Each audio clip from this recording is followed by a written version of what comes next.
So as Bradley comes and sits down, I'm going to tell a quick story about how Bradley and I met. So Bradley is a curator of musical instruments at the Met. And I have a lot of Zoom calls. And you should know that our Zoom call was my favorite Zoom call. I still think about our Zoom call. It was supposed to be a 15-minute Zoom call. And it was an hour-long Zoom call. And Bradley's like, I need to show you this drum. It's like a foot. And then, out of nowhere, she pulls out this drum in the shape of a foot. And I was like, you just had that? Like, it was incredible. And so Bradley has become a very dear friend. And every year for the past aside from being a wonderful curator, she also plays the French horn and the conch shell. And for the past 2 New Years, I've had the privilege of hearing her blow the conch shell on New Year's Eve, or the New Year's Day, which is like much cooler than whatever you guys were doing. Just saying. So Bradley, welcome. Well, thank you, Nick. Yeah. So Bradley, I know you have some slides that you want to show us. That's going to require me to just quickly jump through Dr. Ting's slides, which have no relation to yours. So you're going to see some labia stuff. Well, actually, you say that there's no relation, Nick. You can keep going. All right. But what is so fascinating about having the privilege of being here with everybody who's spoken and everyone who I've talked to tonight is there are musical instrument resonances in all of these topics. So it's perfect. So maybe let's start with this sort of evolution of musical instruments and how that relates to our physical bodies. Well, that's a huge topic, Nick. Is there? I know. Is there a particular area you want to drill down on? He said viola. I mean, I think that. I think the one that was really interesting for me was the drum. Can we start with the drum? I mean, I know that this is not a drum up. Not really, because we've got a viola up on the screen. Okay, I didn't read the room. Can I try again? Can I try again? Can you ask me the question again? Can you ask me what I want to start with? Yeah, what do you want to start with? I think I want to start with a viola. Can we start with a viola? You know, there is a viola joke somewhere in there. In here. We'll figure it out later. Violas and drummers, and we'll get to the bottom of this. But actually, this instrument, I mean, just a little bit of breaking news. A little bit closer. A bit of breaking news and curatorship in action. My colleague Ava Valentino and I today, we had at the Met our signature image meeting, which is where you get together with exhibitions, marketing, graphic design, retail, the whole Met machine, trying to decide which single object from the exhibition represents your topic, and they're going to plaster it on an MTA bus. And that's cool. So this instrument right here was a top contender, and I'll just give you a little insight as to why this pipped a number of other candidates to the post, as it were. And it really is about bodies. It's about bodies on so many different levels. It's just a fun art museum piece. If you think Salvador Dali was going to design a string instrument, it would look a bit like this. But this was actually an instrument that was made in the late 1800s by Thomas Zach, who was working in Vienna. And there's a couple different things going on here. It's really, there's a bit of mime, and the way you've got the lighting, it actually is playing this up, because you see the contrast. You see the body of the instrument here, but you also see the white space. And you start to see what's not there. And you think about, where is the body in relationship to this instrument? And what's driving this relationship? And why on earth would you do this? And the viola is sort of like the bumblebee of the string instrument family. It's a bit like a 747. It shouldn't quite get airborne, but it does. And often at great cost to the people who play it. RSI, all sorts of things start to happen because you're cutting the difference between creating an instrument that you can get your hand around, that you can get up the fingerboard on, but that there's still going to be this really lusty tenor viola sound. And so Doc thought, how do we split the difference here? We can take the volume of the space enclosed by the body of the instrument, and rather than having something that's approaching cello size that you're holding in your hand, how about if we distribute that volume? We make it asymmetrical. This is cozying up around your neck. It's an interesting trainer for bow technique because your bow's got to kind of get right into that gap there. It's a bit like a cutaway guitar. So this is really, you look at this instrument and you can almost imagine the body surrounding it. So this is all about an attempt to, how do we become one with our instrument? How do we make that relationship better? So as somebody who plays a non-ergonomic instrument, I like the concept of that. Yeah.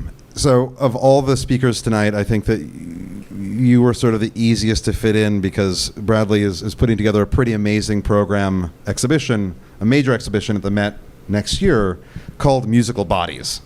And maybe you can just give us an overview of what that is. Well, sure. Let's see if I can crash your technology here. I'm really good at this. Oh, God, it vibrates. So, I had to pay extra for that. Musical Bodies. This is a big moment for the Met because maybe about once a decade we get what the Met calls a marquee show, and that is indeed advertisements on the side of buses. We've got big banners hanging on the museum, and this is an exhibition that takes place in one of our big special exhibition spaces. So it's not in the confines of the music gallery, it's in one of our big temporary exhibition halls. So that's a huge deal for us. It's exciting. We've been working with 14 different departments across the Met, from modern and contemporary to Neve to ancient Egypt. My colleague Neve is here from Egyptian art.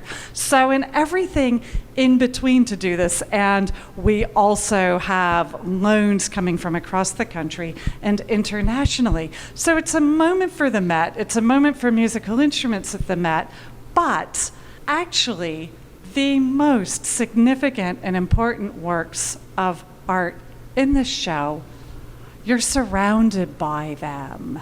You are them, because as you've already heard tonight, whether you are clapping, tapping, beatboxing, singing in the shower, we are musical instruments. Because actually we've had in-person demonstrations of that, of the body being used as an instrument. Beatboxing, other things we explore in the show are tap dancing, we explore body percussion, and of course whistling. I already know that the signature cocktail for the opening will be Wet Your Whistle. But in turn, when you look at musical instruments, you actually see that many instruments are in fact bodies. And we see this in the form of instruments, that their shapes are inspired by our bodies. We see clearly recognizable features. That's so cool. Yeah, is that the one that I saw? There it is again, Nick. Is that the one that I saw? It's speaking to you, isn't it? It's so cool. You know, we see these clearly recognizable human features from our feet to our hands, and bound up in all of this, there's instant visual recognition, but everything has depths within it. You know, that the hand is a mnemonic device, not only for musical notation, but for doing algebra, for doing calculus, for expressing ourselves if we're mimes. So it's rooted in this incredible depth, why we make the instruments we do and why they reference our bodies. We see faces, we see eyes staring back at us. This is an African drum that would sit on a family altar, and when our bell is played, it's actually invoking and standing in for the voice of ancestors. You know, and when we look at these instruments, we see that they have agency. Here's the goddess Hathor, Egyptian goddess of music, being with us when we play this rattle. And that these instruments, they're incredibly powerful vehicles for expressing our identity. Where do we come from? Who are we? How do we project our persona? Yeah, this is one for Nick. I think I need this.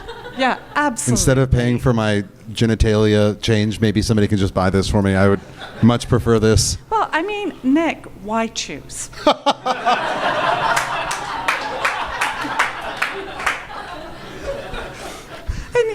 And or you can keep it simple. You can think about family values, you can think about children, you can think about education, which are things that are expressed in this Akan Ashanti drum.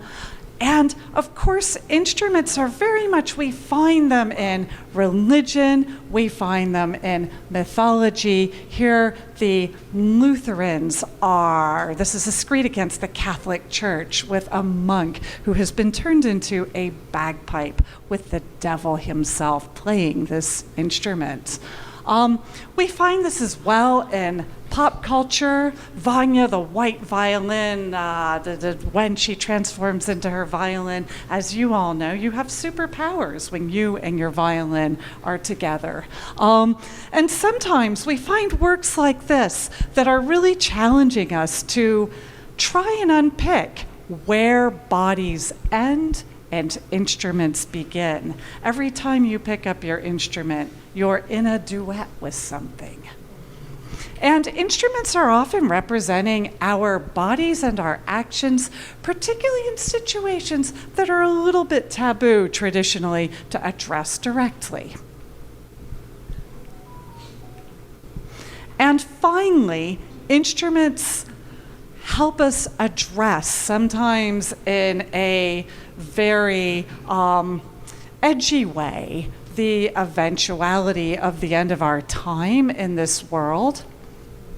And instruments serve as proxies for people who are no longer with us. This is a bagpipe, which it's all around a tradition in the Aragon region of northern Spain, where the piper's daughter, when he died, he was so saddened by this that he took her little dress and he slipped it over his bagpipe. And so now this instrument is always traditionally clothed in a small child's dress. And we find as well that music and instruments, not only are they memento mori, but they also offer the hope of perhaps other realms, other worlds, and that we might travel between them. So that's the Musical Body Show, and it's not just a show, it's experiential. We've been working with our digital media department to develop a body music interactive, and it's so exciting having Chris and having Beatbox House here tonight, because I think one of the greatest joys of working on this show has been being able to leverage the platform at the Met to present art and artists who are ready for that stage and who we don't always see on that stage. So that's Musical Bodies coming to the Met 1 year from now, June 1st, 2026. So I have Bradley actually to thank for introducing me to the world of beatboxing, because Bradley texted me at like 11 o'clock at night and she's like, do you want to go to beatboxing tomorrow? And I was like, absolutely, yes. And so we went to the Lower East Side, and that's where I met Chris and his partner Gene. So thank you for that. So similar question, with this exhibition coming up, how can we be helpful? Who do you want to talk to? What can we do to help make this even better? Well, I think one of the most extraordinary things is not that long ago, actually, I was at a cocktail party at the Met up in the Patrons Lounge, and it was for our Met general membership group, and they said, oh, who are you? What do you do? I said, oh, I'm a curator in the Department of Musical Instruments. And this person, who was even older than I am, said, oh, I grew up in Manhattan. I've been coming to the Met all my life. You don't have a musical instruments department. I said, yes, I do. We do. You know, I work in that department. And so it is really extraordinary. So putting it out there, spread the word. Yeah. The donor's not always right. No. Oh, and then the next thing they asked me, they said, "Oh, well, that's really interesting that you do that. Is that a full-time job?" Oh my God. And I said, "No, actually, it's 3 full-time jobs that happen simultaneously." So please spread the word about musical instruments at the Met. Bring your friends, become involved with some of our programming. I feel very cheeky asking this, but this is New York, so I'm just going to put it out there. If you work for wonderful corporate entities and you've got a corporate responsibility officer or a corporate giving campaign, Musical Bodies needs all the support and love that we can give it. Bradley, thank you so much. Thank you, Nick.